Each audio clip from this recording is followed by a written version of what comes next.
Sholay film का वो ऐतिहासिक डायलॉग, आधे इधर जाओ आधे उधर जाओ और बाकी मेरे पीछे आओ। आधे इधर जाओ, आधे इधर जाओ और बाकी हमारे साथ आओ। कौन किधर जाएगा, कौन किसके पीछे आएगा तय नहीं है, लेकिन विपक्षी एका के चच्चा के प्रयासों के बीच बयानों के खंजर चल रहे हैं। किसी को अध्यादेश हटवाना है तो किसी को खुद प्रधानमंत्री बनना है तो किसी को मोदी को हटवाना है। कोई बावन नहीं, सब वीर हैं, यानी 52 वीर।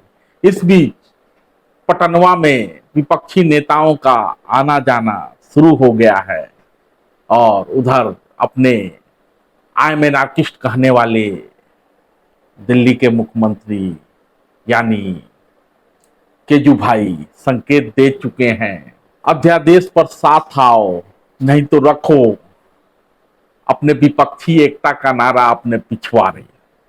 इस कांग्रेस से मैं उम्मीद करता हूं सारी पार्टियां पूछेंगी उस मीटिंग में, भाई आप अपना स्टैंड बताइए। और मैं समझता हूं कि सबसे पहला उस मीटिंग का सबसे पहला एजेंडा होगा अध्यादेश, कि दिल्ली के अंदर जनतंत्र को खत्म करने के लिए, और मैं वहां सारी पार्टियों को समझाऊंगा, टेक्निकली भी कॉन्स्टिट्यूशन लेके जाऊंगा, मैं संविधान लेके जाऊंगा, कि आप ये ना समझें कि ये दिल्ली आधा राज्य है इसलिए दिल्ली के बारे में ये अध्यादेश आया है। ये अध्यादेश तमिलनाडु में भी आ सकता है, ये अध्यादेश महाराष्ट्र में भी आ सकता है, वेस्ट बंगाल में भी आ सकता है, पंजाब में भी आ सकता है। कंकरेंट लिस्ट की जितने सब्जेक्ट्स हैं, केंद्र सरकार अगर इसी तरह का अध्यादेश लाती है तो फुल स्टेट्स के अंदर भी कंकरेंट लिस्ट के सब्जेक्ट्स को वो खत्म कर सकती है। इलेक्ट्रिसिटी हो गया, एजुकेशन हो गया, कई सारे सब्जेक्ट्स हैं कंकरेंट लिस्ट के अंदर जिनको इस किस्म का अध्यादेश लाके फुल स्टेट्स के अंदर खत्म किया जा सकता है। क्योंकि केजरीवाल तो इसी तरीके से बात ही करते हैं, आंदोलन से निकले हुए नेता हैं, एकदम टू द पॉइंट बात करते हैं।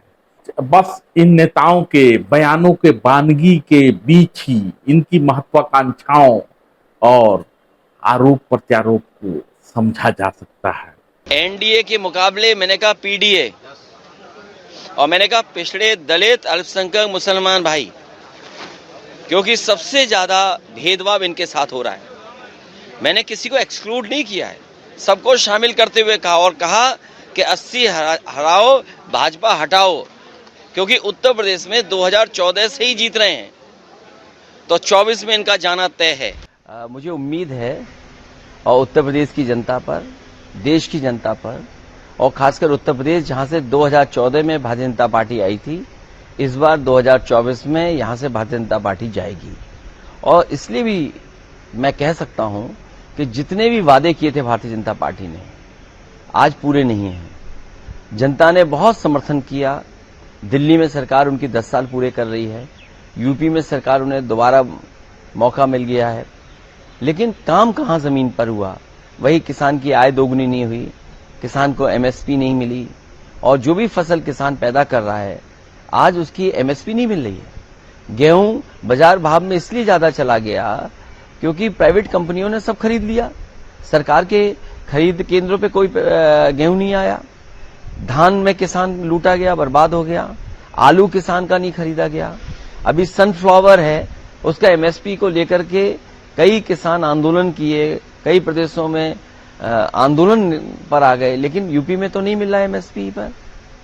इसी तरह मस्टर्ड है, सरसों का कोई भाव नहीं, किसान के जो लाभ मिलना चाहिए था वो नहीं लाभ मिल पा रहा है। बेरोजगारी चरम सीमा पर है, महंगाई चरम सीमा पर है।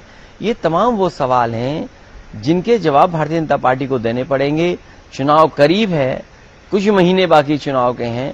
मुझे उम्मीद है कि देश की जनता भारतीय जनता पार्टी को देश से हटाएगी। काफी अच्छी पहल है, और आप लोग सब लोगों को पता है कि जब से हम लोग साथ आए हैं, माननीय मुख्यमंत्री नीतीश जी और राष्ट्रीय जनता दल, हम लोगों में महागठबंधन हुआ, तब से हम लोगों का प्रयास था कि ज्यादा से ज्यादा दलों को हम लोग जोड़ने का प्रयास करें। और ये मौका जो है आया है, सब लोग आएंगे, अपनी बात को जो है रखेंगे। बात यह है कि कोई मोदी पे बात नहीं कर रहा, बात जो लोग कर रहे हैं वो मुद्दे की बात कर रहे हैं, और सब लोग जानते हैं कि मुद्दा क्या है। तो अपनी बात जो लोग हैं वो सब लोग रखेंगे, और सही मायने में अगर देखा जाए तो विपक्ष में लोग सवाल उठाते हैं कौन क्या है नहीं है, लेकिन कोई इससे इनकार नहीं कर सकता, चाहे प्रशासनिक एक्सपीरियंस हो, चाहे आपका सामाजिक एक्सपीरियंस हो, चाहे आपका गवर्नेंस का एक्सपीरियंस, सारी चीज़ें अगर आप लोग मिलाकर के देखें तो कई विपक्ष के ऐसे नेता हैं जो मोदी जी से ज़्यादा जो है अनुभवी है, प्रशासनिक मामले में, सामाजिक मामले में और राजनीतिक मामले में जो अनुभव जो रहा है मोदी जी से काफ़ी ज़्यादा रहा है। तो विपक्ष में ऐसा कोई नेता आपको नहीं मिलेगा जो मीडिया द्वारा जो निर्मित किया गया हो। विपक्ष में ऐसे नेता हैं जो सीधे जनता से संवाद लोग करते हैं। तो हमको लगता है कि बैठक जो है काफ़ी फ्रूटफुल रहेगा, और सब लोग जो हैं अपनी बात को रखेंगे, क्या नीति होगी, क्या एजेंडा होगा, क्या मुद्दे होंगे। और वाकई में ये कोई चुनाव जो है किसी एक व्यक्ति विशेष का चुनाव नहीं है, ये देश की जनता का चुनाव है, और देश की जनता जो है चाहती है कि मुद्दे पे चुनाव हो। आज देश की जनता गरीबी, बेरोजगारी, महंगाई, इस तरह की चीज़ों से लोग जो है परेशान है। किसान की अलग समस्याएं हैं, मजदूर की अलग समस्याएं हैं, और सारे मुद्दों को लेकर के देश की जनता चाहती है कि इन विषयों पे चुनाव हो। और देश की जनता ये भी देख रही है कि जो लोग टकरार कराते हैं, समाज में जहर बोते हैं, नफरत की राजनीति करते हैं, हमारे देश की यही खूबसूरती है कि डाइवर्सिटी है, सब लोग अलग अलग हैं लेकिन फिर भी हम सब एक हैं, मिल करके रहते हैं, तभी ये देश महान कहलाता। तो उसको लेकर के जो सब लोग हम लोग अपनी बात को जो है बैठक में रखेंगे, सब दल के लोग आने और सबको अपना मौका मिलेगा अपनी बात को रखें। केजूबाई चाहते हैं कि पहले अध्यादेश पर, और दूसरी तरफ चच्चा की जदयू कहती है राज्यों के मुद्दों को अलग रखो, बड़ी लड़ाई लड़नी है। वहीं कल के बैठक में यह भी कहा जा रहा है कि कांग्रेस से कहा जाएगा जिन जिन राज्यों में विपक्षी दल मजबूत हैं वहां कांग्रेस चुनाव न लड़े। यानी अपने चच्चा का प्लान है कि सभी 450 सीटों पर साझा उम्मीदवार उतारना। कांग्रेस भला ये शर्त क्यों स्वीकार करेगी, लेकिन दिल मिले न मिले हाथ हिलाते रहिए और फोटो खिंचाते रहिए, पहले भी देखा गया है। विपक्षी एका का मंच सजा हुआ है, बयानवीर केजूभाई फॉर्म में हैं, तुम्ही से मोहब्बत तुम्ही से लड़ाई वाली स्थिति है।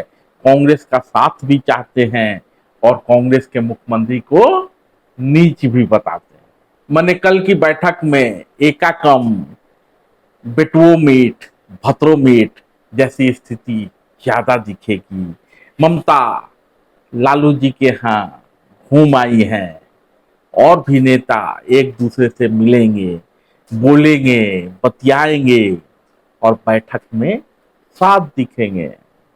और जब नेता बैठक से बाहर निकलेंगे, बताएंगे कि बातचीत चल रही है, कुछ मुद्दों पर सहमति हुई है, बाकी हम लोग मिलते जुलते रहेंगे। खूब